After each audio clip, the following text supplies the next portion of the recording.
How many times has Hunt's government betrayed him, disavowed him, cast him aside, and how long before a man like that has had enough? Apparently not long enough. They say choose a job you love and you will never work a day in your life. And Ethan Hunt has found his dream job, saving the world. A gentleman and a scholar we have watched for over a decade as he's gone from superhero to super agent. And despite all odds and logic, the Mission Impossible franchise manages to outdo itself every single time. It has changed the way we think about an action movie and what we think an action star is capable of. The first Mission Impossible movie was a literal masterpiece about a man falsely accused of a crime he did not commit. Brian De Palma calmly and very coolly walks us through the elaborate lengths Ethan must go through in order to stay alive. And the biggest hindrance in the first movie is technology. And rather than fight it, the movie designs carefully crafted sequences in very high stakes locations to keep audiences on the edge of their seats. And the first movie, of course, it was the CIA heist. And just when you thought things couldn't get better, they do. The last stunt involving a train and a helicopter jump involved a combination of practical and special effects that somehow struck the right balance between escapism and realism. And by the end of that sequence, we were breathing a sigh of relief along with Ethan. It is this combination of escapism and realism that continues to make the Mission Impossible franchise a success. And Tom Cruise, honestly, the greatest action star living at the moment. The success of the first Mission Impossible movie, as well as the departure of Brian De Palma, should have been a recipe for disaster. And at the time, it kind of low-key was. However, hindsight is 2020. Rather than come up with these formulaic templates that they could reuse in every movie, Cruise hired different directors, each with their own unique style and vision. In the case of Mission Impossible 2, director John Woo basically created a quintessential blockbuster and just offered a slew of cheap thrills, to be honest. The overuse of special effects, mask reveals, and that very dramatic but very iconic beach duel at the end made Mission Impossible 2 at its very worst at least an entertaining watch. I also really enjoyed the chemistry between Thandie Newton and Tom Cruise. I thought it made up for the film's many shortcomings, and I never believed that Sean really stood a chance against Ethan.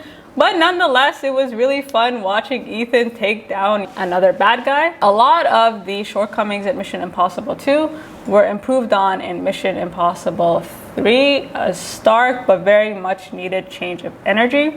J.J. Abrams arms Ethan with weapons and with guns, turning him into a super agent once again. The movie also changed the literal narrative, starting at the end and working its way backwards, creating this mystery that we have to wait until the end of the movie to solve. It also got us closer to Ethan on a personal level.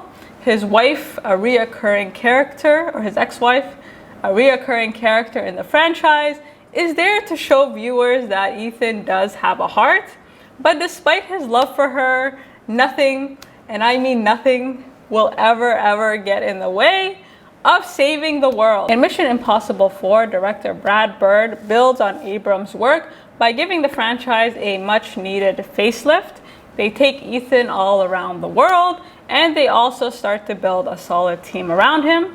So we go from these kind of underwhelming settings, shout out to Mission Impossible 2, like Sydney, to huge cities around the world, and also these incredible scenic locations. Many of the gimmicks or tricks used in the previous Mission Impossible movies have been improved on.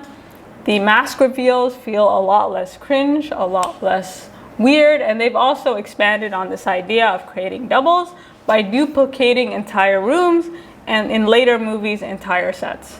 The stunts feel a lot more high stakes, and they're not necessarily designed to make him look as cool as possible, even though he honestly does. However, they're kind of designed to really test his limit. You know, how much further can he go? The climb up the Burj Khalifa, as well as that epic sandstorm car chase, did not kill Ethan, but it convincingly almost did. Finally, the last director of the series, and probably the last one, period. Like, I seriously doubt they're gonna hire anybody else. It seems like they found their perfect fit. Has actually given the series a lot more depth. He takes gimmicks or tropes in previous Mission Impossible movies, like the voice messages or the mask reveals, and he kind of adds a sense of unpredictability to them, right? Creating more shock, creating more awe, and keeping audiences guessing, right? You never really know when these tricks are gonna come up. Mission Impossible 5 and Mission Impossible 6 commit even more to trying to top itself every single time. A lot of the tension with these movies isn't even the actual mission. It's like the lead up to the mission, right? Them describing how enormously difficult this mission is gonna be, how kind of terrifying it's gonna be, the risks of such a mission, planning the mission, them organizing the mission, and then finally going on the mission. And so Christopher has focused more on strengthening the whole instead of creating just one large set piece.